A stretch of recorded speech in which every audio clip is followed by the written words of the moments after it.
what's up, everybody? This is Gary Holt from Exodus and formerly from Slayer, and you're listening to The Razor's Edge.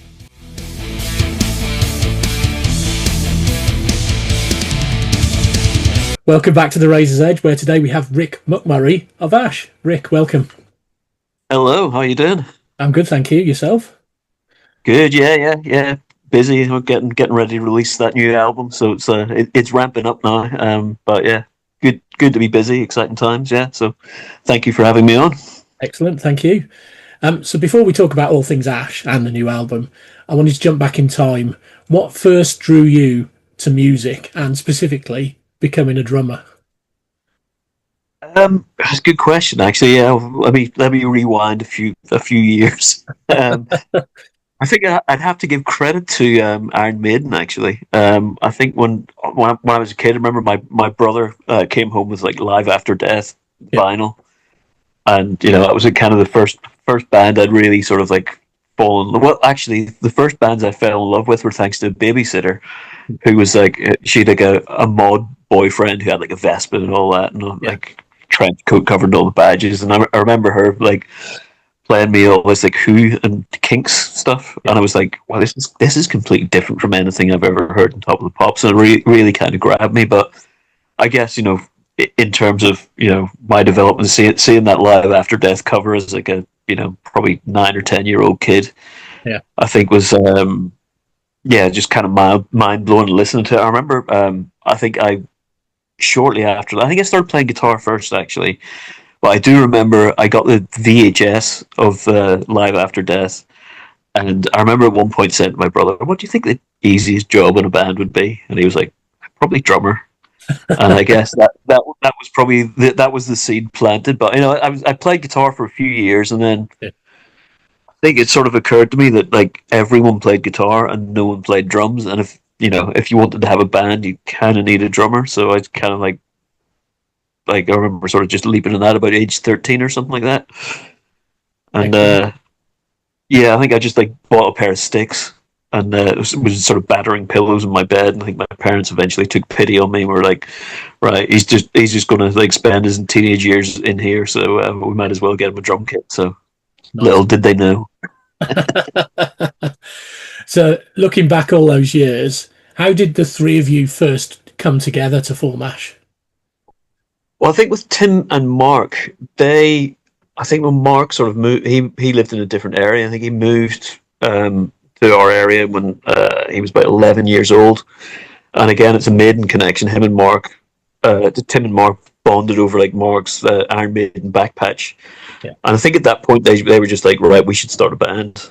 Like, this is before they even had instruments at 11 years old. So they bought instruments and they had like a band before Ash started. But I sort of met Tim like a few years later. I think I was like 15, and we were in a school play called The Suicide, quite a cheery Russian play where I was playing like a drunken detective, which is kind of looking back that sort of like sums up a good couple of decades of my life. I was like I kind of met Tim. He was like this like itinerant musician in the I guess in the funeral scene, and he I was like, "Oh, give us a shot on your guitar," and he was like, "What are you doing during the Easter holidays? Because I'm getting a few mates together. We're just going to like play a few covers and that at my house." And I was like, "Well, have you got a drummer?" And he was like, "No." I was like, "Well, I'll play drums then." And then I didn't realize, but he was actually looking for another drummer for the band. At that point, I mean, it's like, and I think when I joined, it sort of like name changed. We got the name Ash and the whole like. Because I think previously they were like sort of attempting to do metal stuff. Yeah. But the Iron Maiden, the Iron Maiden stuff was a bit complicated, and then Nevermind came out, and we're kind of like exposed to this whole alternative world of music where, it was like maybe competence wasn't, the prime ingredient where you could actually just, if you got something to say and you had a guitar, you could just like, simplify stuff and just like, it was kind of that punk ethos, and it's like you don't need to be this amazing shredder or like bury yourself away in a bedroom for 10 years to try and be as proficient, you can just like get up there and kind of do it with a bit of like passion and honesty. Yeah, that's cool. So that was like a transformative moment. Yeah, and back all those years, more than 30 years ago, did you ever think you'd still be going strong today? I mean, I guess it's really hard to think in terms of like where you're going to be in 5 years, let alone talking about decades. But I think we kind of like always take it like an album at a time.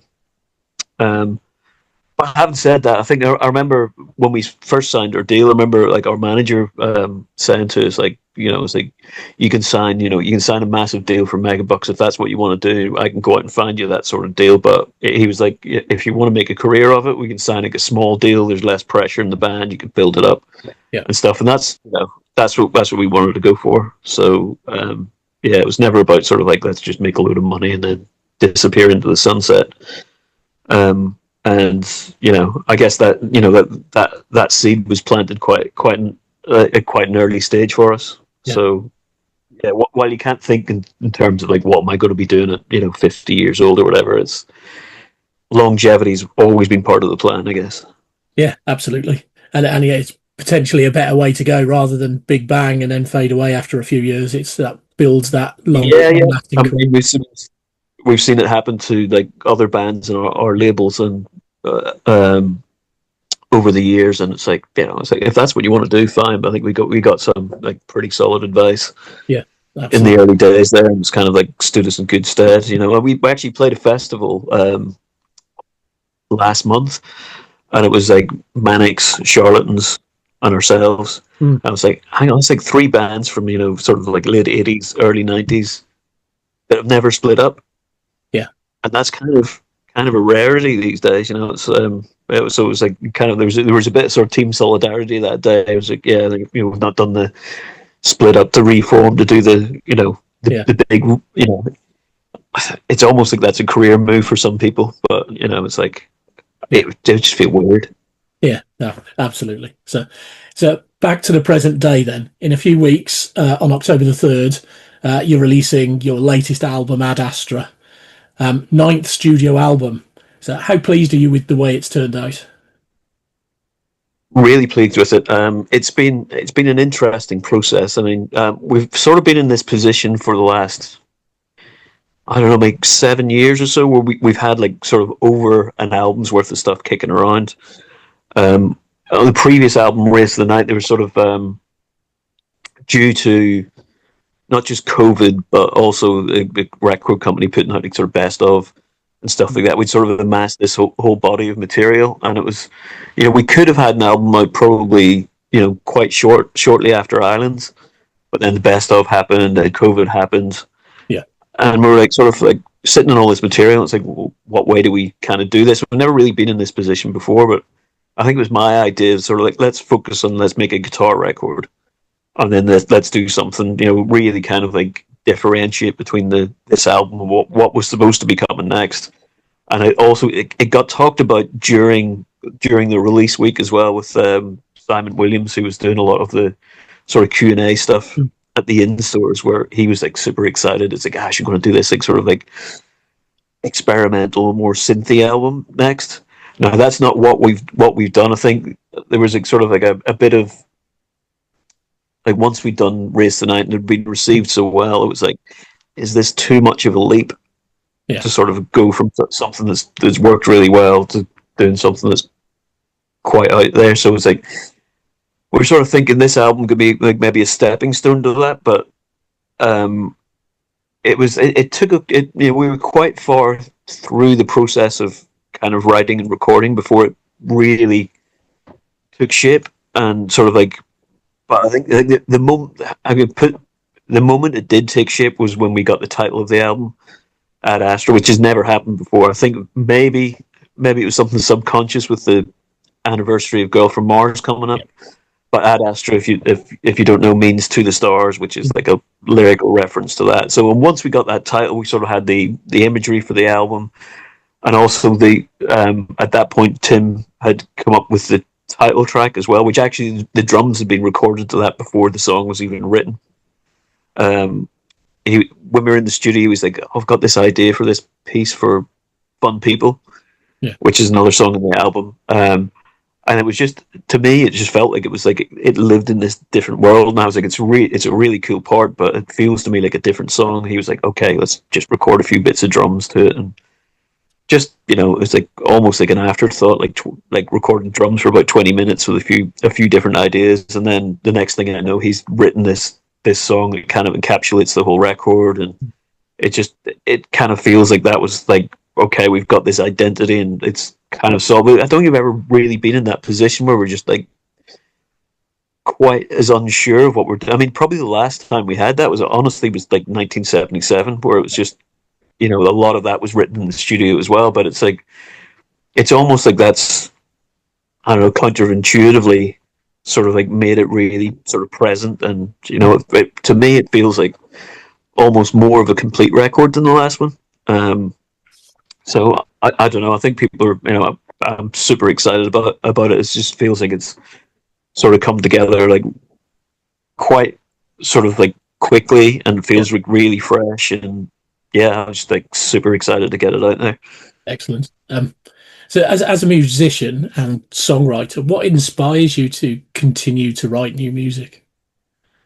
Well, I was writing a little piece about Ad Astra. The label had asked me to sort of like write, and like it seems to have become my role to write something. I was just writing something about the song Ad Astra today as well. I was just like, as I was writing, I was just going like, I don't know, it's like 30 years of hanging around with Tim Wheeler, and he's still he's writing these songs that are just like properly like hitting me in the feels. We played it for the first time last week at the Scala, which is kind of the launch of the tour, and that was just, it's a real moment, it's like, and I don't know, it's just like, you'd think after doing this for 30 years it'd get like a little bit predictable or stuff, but it's just, I don't know, he writes with this such kind of enthusiasm and commitment. Still, I still find it massively inspiring. I think we all do. It doesn't matter, what we've done in the past. It's always about this sort of present moment and moving forward. Is if it was boring, we wouldn't be here. You know what I mean? It's it's still an absolute thrill to be part of this band and see where it goes. Yeah. So as the press start publishing their reviews of the album in the lead up in the next 2 weeks, do you pay any attention to what critics have to say about your work? Not really. No, I mean, it's like, it's it's part of the process. I mean, to be honest, it's when I read reviews these days, and I'm not necessarily talking about Ash reviews, but so many of them seem to be like, "This is great, going back." Yeah, I almost look forward to the ones that are being a little bit mean spirited about it, because it's more entertaining. But it's like it's also like water off a duck's back for me. I certainly don't take it personally if there is any criticism, and sometimes you find your most successful stuff is also the most criticized work as well. And I think we've known from the early days that there's always a bit of revisionism going on when you come to release a new album. It's like going back to our second album, Nuclear Sounds. I remember the reviews being absolutely glowing for that, and then sales wise it didn't do as well as 1977. And then when the next album came out, it was like after the disappointing second record, I was like, hang on, you guys said you loved this. Yeah. And it's like, I don't know, it's always about what makes a good story and stuff, and it's in today's society, that's clickbait, isn't it? Everyone's got their own agenda, and that's fine. That's fine with me. Absolutely. So over the years, you've expanded to a 4-piece a couple of times. Obviously, Charlotte, most famously in '97, and you've had a touring fourth member occasionally as well. What was the drive originally to expand, and is it something you'd consider again? Well, I think it was when we toured with Weezer in the States at the sort of like the end of the sort of touring for 1977. We're kind of watching them every night and just going like, this incredible what they're doing with 2 guitars. And I think 1977 had been recorded with a lot of overdubs, and we sort of felt like maybe it's the best thing to do is expand to 3-piece. So we got Charlotte in, and it was like absolutely loved having Charlotte in the band. It was it was a great time, and with her being, she was like just like a few years younger than us. It was almost like kind of like seeing ourselves in her as she kind of got to grips with everything, and yeah, it was like it was a pretty special time. But I think when we parted ways with Charlotte, at the time there was a lot of like, oh well, do we fill these, to fill that gap in the band? Do we fill it with more like different textures, like synths or whatever and stuff? And then a few years after that, we had Russell from Block Party join us. Now, Russell was amazing, but he's from a health point of view. Russell, there always seems to be a little bit of misfortune going around with Russell. I mean, he get mauled by a lion cub when we played in South Africa, and I remember I think he'd gone to Japan to I think he was producing a Japanese band, and he just got this like awful jet lag. So we landed and he'd flown home. So we were just like, he was like, I'm really sorry to do this, but yeah, I'm just going out of my mind here. And it's like, okay, well, I guess we're it's too late to find anyone else. I guess we're doing this as a 3-piece. So I remember like distinctly being quite apprehensive about that show. And then we come off stage and we were like, you know what? We actually sound great as a 3-piece. There's like no disrespect to Russell. His guitar playing was amazing. He fit in great and stuff. But I think that was the minute where we kind of made peace with the idea of being a 3-piece. Yeah. And like from that point on, we're like, okay, cool. We'll have anyone up on stage who wants to join us. In fact, we just had Graham Coxon join us. Yeah. For the 2 Scala shows last week, which was just incredible. But it's like it just feels like that stuff could be icing on the cake. It could be like massively special, but we're like totally comfortable with the 3-piece thing. Yeah. And that's going back to like 15 years ago since we were last like a sort of like a live 4-piece at least. Yeah, absolutely. So talking about your live shows, I saw you on the Darkness tour earlier this year, and I thought you were absolutely excellent opening for the Darkness. How was that tour for you?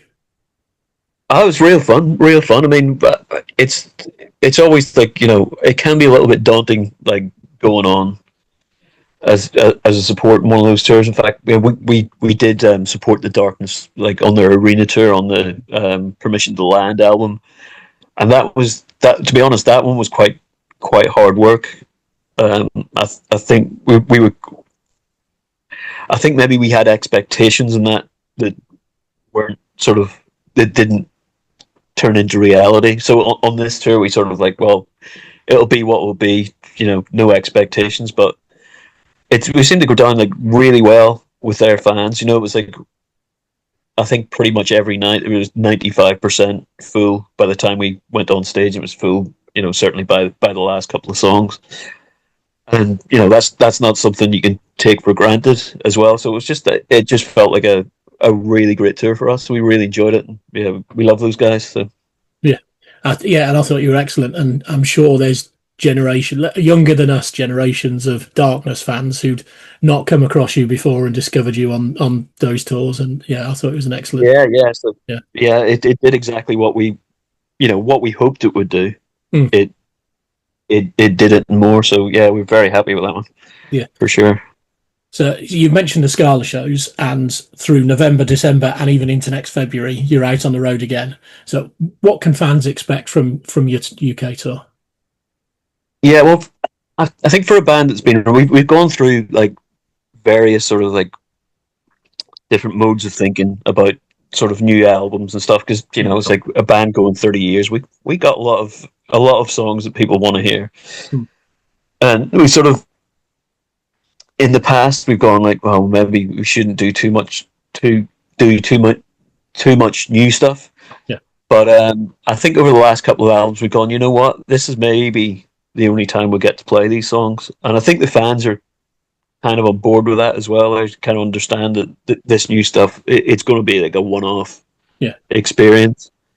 And I mean, we did the Scala. We're playing we played like 2 unreleased songs, and we had I think we had probably half the album at that show. But we're also not a band that's going to shy away from playing the bangers. You know what I mean? It's we're very comfortable with that. We're not going to sort of like go, well, here's the new album, and I'm going to please myself and no one else. You know what I mean? It's, we understand that people are coming to hear certain stuff as well. So yeah, we want everyone to have a good time, Excellent, ourselves included.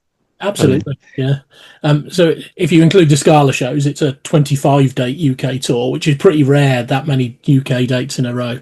So taking it back to the good old days, like touring at every town. So how important was it for you to get out to every corner of the UK and Ireland? Yeah, it's like it's something we've definitely done it in the past, and it feels like quite a while since we had the opportunity to do that. I think the album tour, especially I think on the last album tour, it felt like it was over in a flash. So it's nice that we've got it, and when we got it in two kind of big chunks as well coming up, so we can kind of like take it in a little bit more, and we'll do like part of it. We should be. I think doing 25 in a row. Well, I'm not sure. I mean, we managed that back in 2010, 11. Yeah. But it's like making it a little bit easier on ourselves. Yeah. And we can stay fresh for it and just enjoy the whole experience. So yeah, but it's something we've done like throughout our careers. Like it's like sometimes you just do the big cities, but it's always kind of like fun to do like smaller places and a little bit more as well. So absolutely, bit more intimate venues and getting up close, personal to the fans. And when you say it's 25 dates, I mean, the last time we did anything beyond that was on the A to Z tour, which was 26. So I'm just going like, we got to equal that at least. So we've got to add one more in. I'll be on to the agent after this. Add 2 shows in, set a record, and you can draw. Yeah. With the album landing in a few weeks, then, and you took obviously your big tour coming up. Where do you go next? Where do Ash go next as a band? I mean, after this album? Yeah.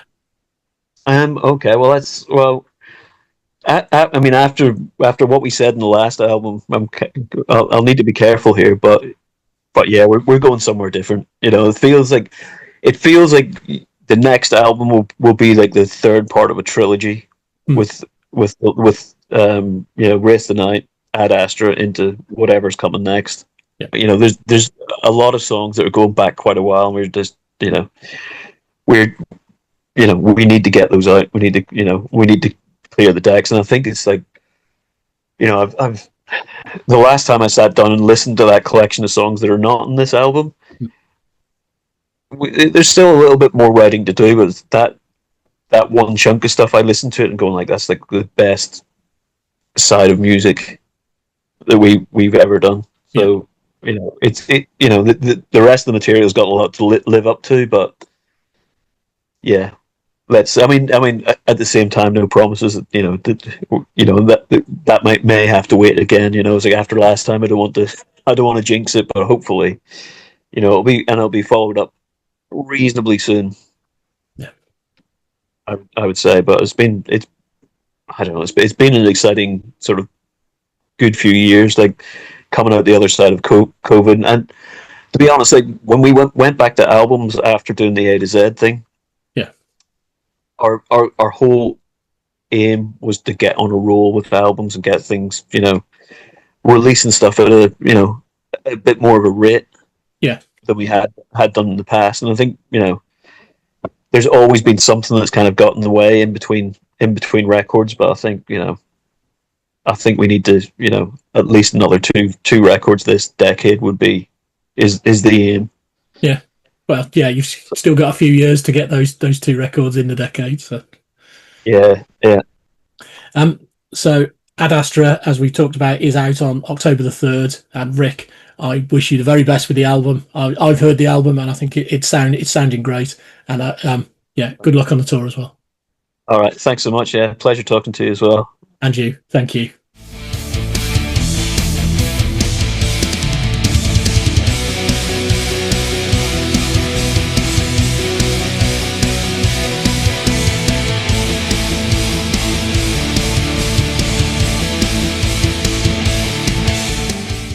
for listening. Make sure you keep up to date with all of our interviews by subscribing to our channel.